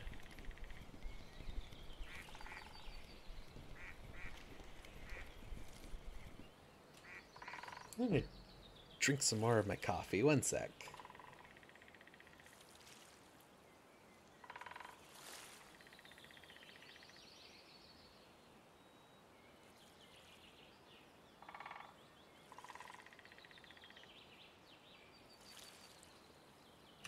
Y'all don't want to hear those nasty drinking noises, so... He's just so fragile, you know? Take two-time Timmy over there. Just as eager for the pillaging as anybody, but he took an axe to the gut from that dwarf over there, and now he's with the big goblin in the sky.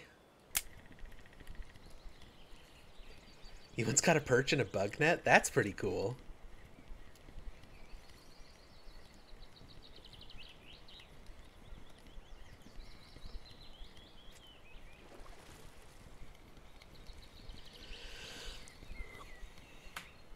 I hope I did your goblin text justice, Cora.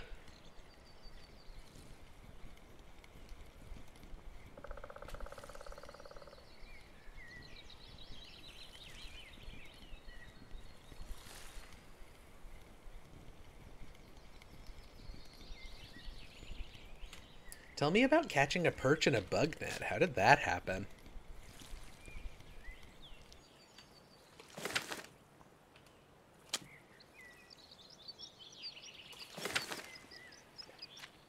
You did. It was Oscar worthy. Thank you so much. Do you think they'll take me as a late entry into the Oscars for this year? Those are coming up.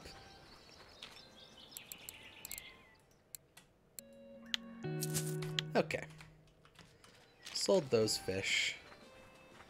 Now, what I'm gonna do is I'm actually gonna go back to the first location, the starting location. Great art is never recognized in its own lifetime. Tell me about it.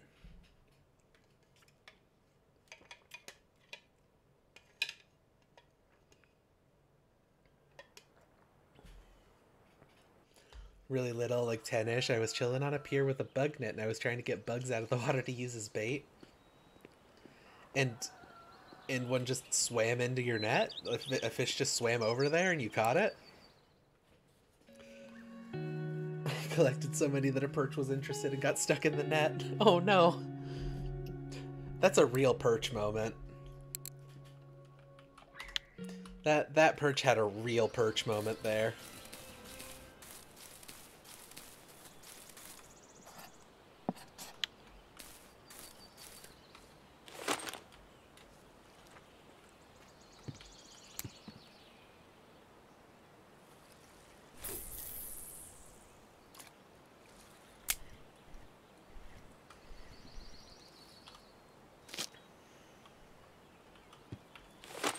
We're just gonna do a little bit of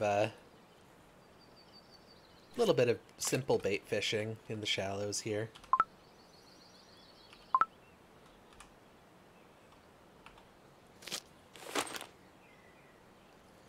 These other kids then took my net to go ask their dad what kind of fish it is, never got it back.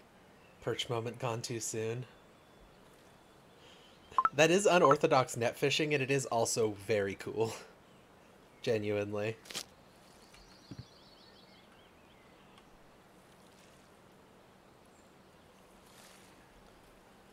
That animation with changing the tackle looked like you were going to dual wield the fishing rod.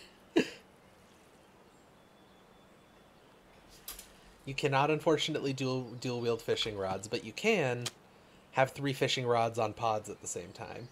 They stole the net, too? Oh, those terrible children. They did a crime to you that day. They both stole your perch moment and stole your net?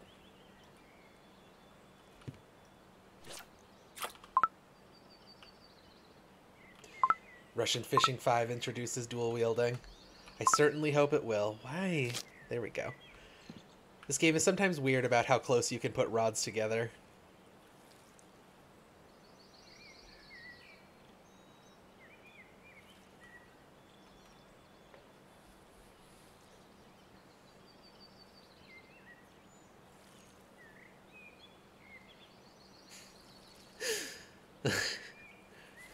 Sometimes I just, like, actually read the messages that Stream Element sends.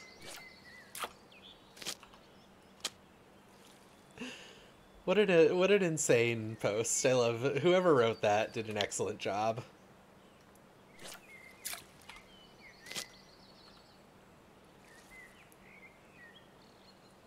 It's okay when I go fishing now. I get to go digging in the mud to find little worms and clams.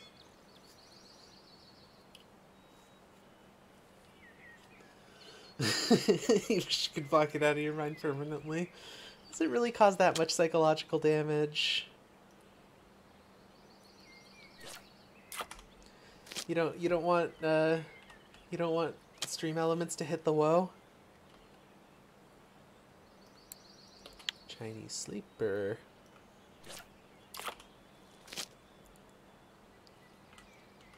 Yeah, as you can see, I have a lot better luck with floating tackle than with lures. But I really like using lures. I think it's a lot more fun than using floating tackle. And bottom tackle. I have pretty good luck with bottom tackle as well. Although not quite as good luck as I do with float tackle.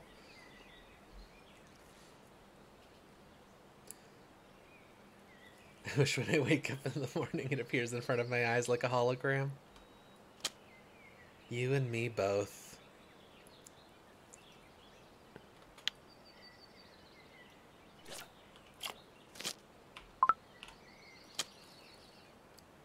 Yeah, but I think, like, probably getting better rods than I have and then going to a place similar to this where it's really calm and easy to do fishing like this is probably the quickest way to level up in this game. Because as you may see, in the last couple of hours, the needle has barely moved on whether on as far as like the fishing goes, or the leveling goes.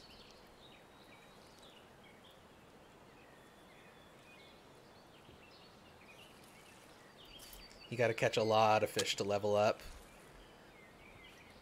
And it's also, of course, to encourage you to pay for their, premium monthly priced thing. Which is like $15 a month. I think that's absurd. 30 days for 15 bucks. $2,000 for lifetime premium. But, yeah, it doubles the experience that you get. Increased chance of improving fishing and craft skills. Like,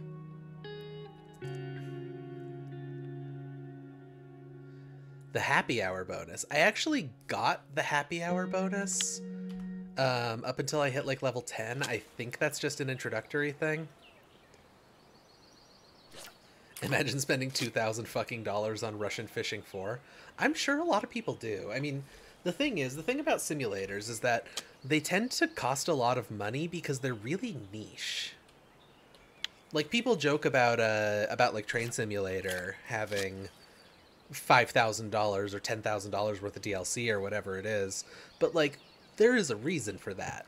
They have to license those trains. They have to make accurate renditions of all the tracks that you get with them. Like, it's not cheap to make, and the only way to make their money back is to charge a lot of money for it, because it's so niche that like people aren't going to pay,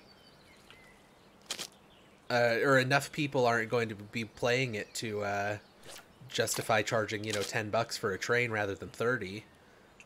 Yeah.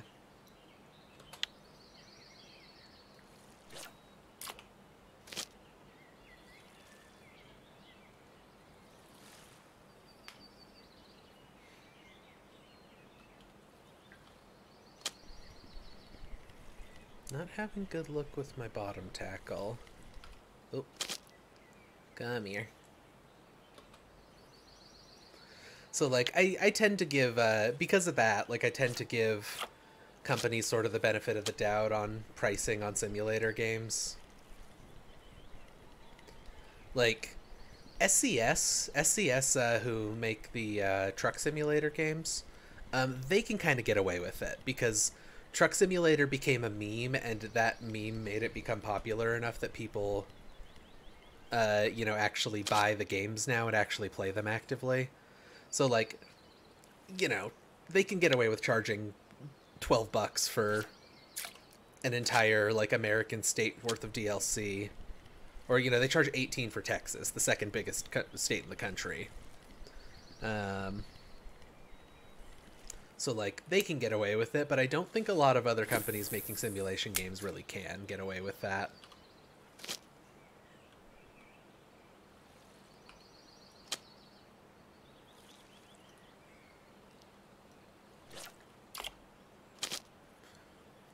Plus, it's cheaper for those who are genuinely interested. You can go fishing for free, but you need to go and buy all the supplies. Sometimes it's easier to people to rely on games as early as experience as possible. Yeah, that's true as well, I think. Speaking of which, I'm gonna dig some worms. I got 9 worms. Now that's realism, baby.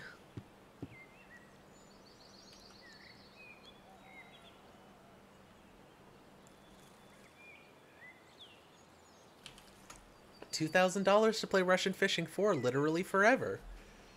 I don't see the problem. Now, I get where you're coming from, but that's my 2 cents on the matter. That's all.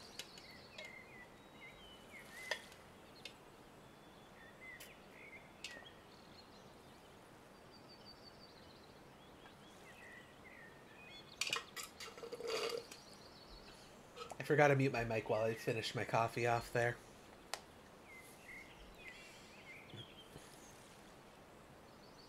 It is kind of an unfathomable amount of money. I think I'm just desensitized because train simulator games with all the DLC tend to cost like $1 million.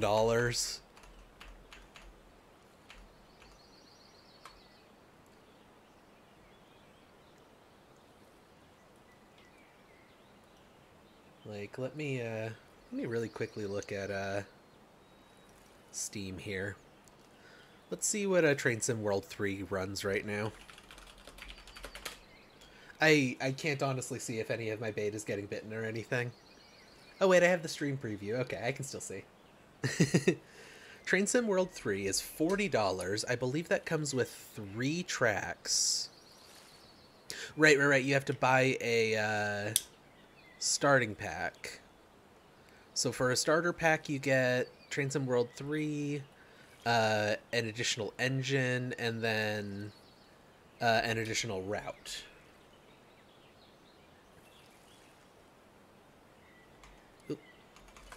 Oop, I'm getting fish. Honestly, I do really want Train Sim World 3. If anyone wants to get me Train Sim World 3, donate money. Donate $40 to the Cable 2 fundraiser at cable2.net/support. How about that? By the time you've gotten through a couple years of normal subscription fees, they'll have made Russian Fishing 5. You're not wrong.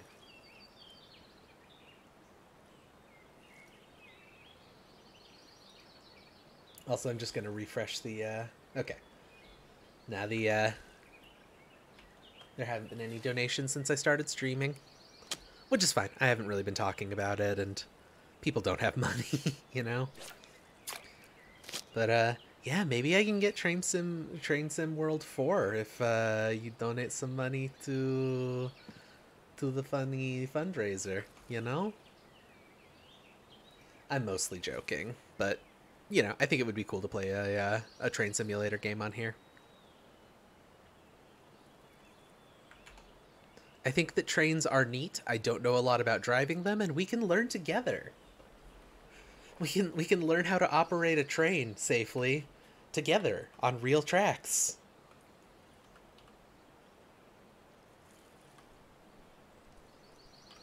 Um, well, that's not normal.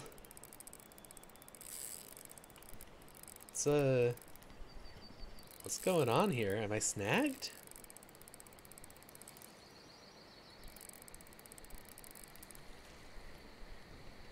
Yeah, I guess I was just snagged on something. That was weird. Because there definitely wasn't a fish on it.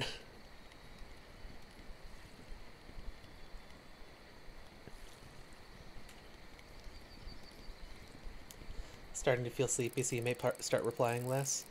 Well, I hope you can get some real rest.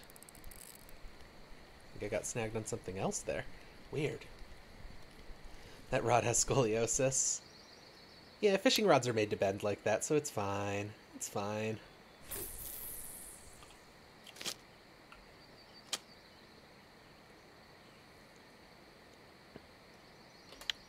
Lots of Chinese sleepers.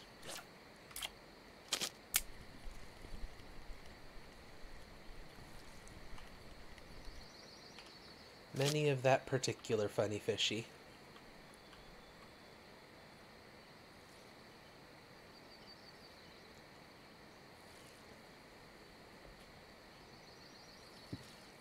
I am very quickly gonna run over to the cafe. Let's just see. I can sell him 3 of these. We'll do the smallest ones and get 11 bucks for it. Like, really, this is how you make money in this game. You get the fish that the cafe wants. Like, just selling them to the fish market is really ineffective for actually making a reasonable amount of money.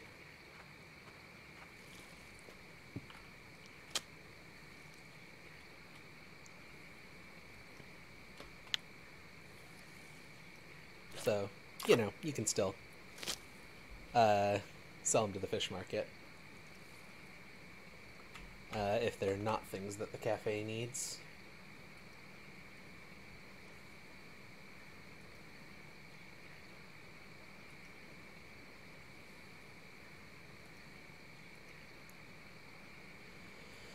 We're kind of coming up on the end of normal long haul time here.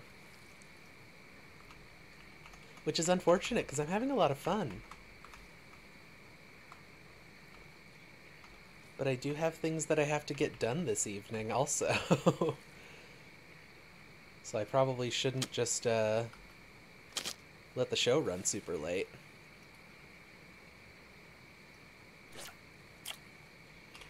We'll get a few more fish and then call it a night.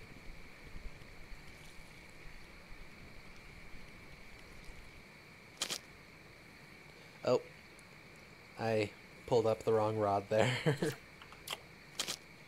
Okay, this fish didn't get away.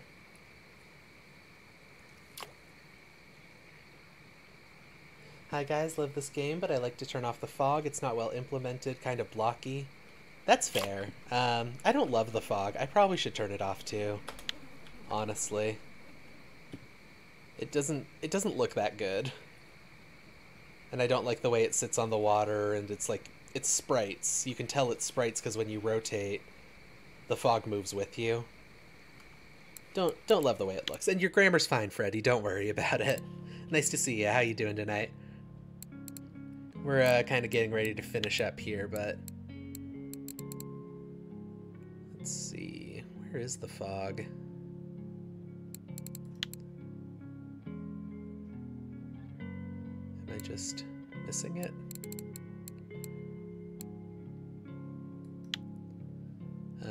Oh, fog. I'm just blind. There we go. Isn't that nice?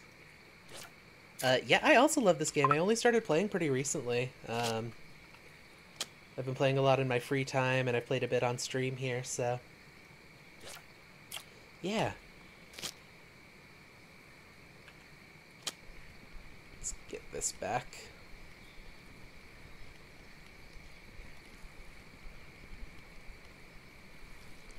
We are unfortunately getting ready to wrap up for the night, Freddy, but if you want to come by, Thursdays at 11 p.m. Central, I'll be playing simulation games, including this one. I'm really enjoying this one a lot, so I'm happy to play it more. I think I'm far from the best player because I have over 500 hours and only level 21. That's fair. I think I have like 30 or 40 hours. 42. 42 is what Steam says.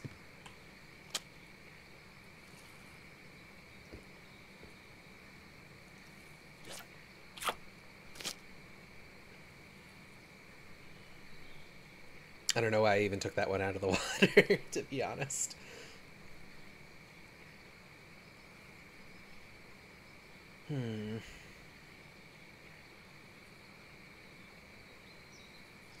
This is a wonderful little game, though. This is my favorite fishing game I've ever played, but admittedly, most of the fishing games that I played before this are DOS games from the 90s. Like, I don't think I have anything that they actually want. I do not. I'm gonna sell this off since we're getting ready to leave. Most realistic, yeah, absolutely. Most realistic that I've seen. I'm interested in Call of the Wild, The Angler, and oh, what is that other one called? Fishing Sim World, I think. But this one, from everything that I read, it really seemed like the most realistic approach, and it's also free to play. And I do love free to play games. I like it when I can play a thing for free. And this one doesn't seem terribly exploitative about its monetization, so that's nice. Fishing Planet, that's one of the other ones, yeah. Yeah, I'd like to try Fishing Planet as well. It seems like a very fun game.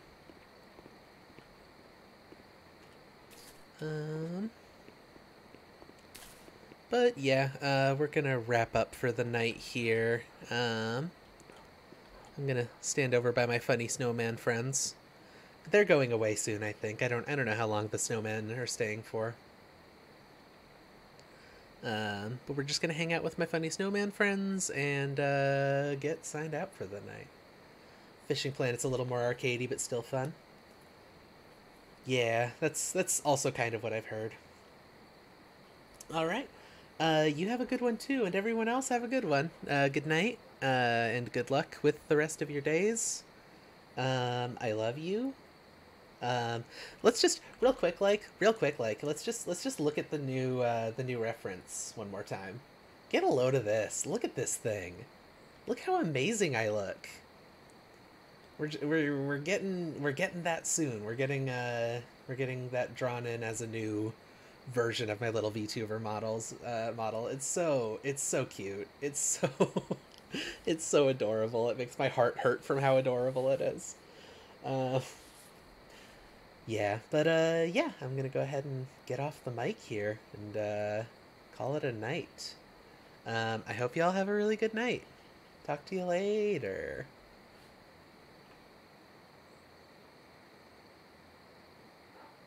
Also, don't forget to join the Discord and stuff if you're into that kind of thing. Discord's a pretty cool place. We hang out there a lot. Bye! And thanks for the follow, Freddy. It's nice to see ya.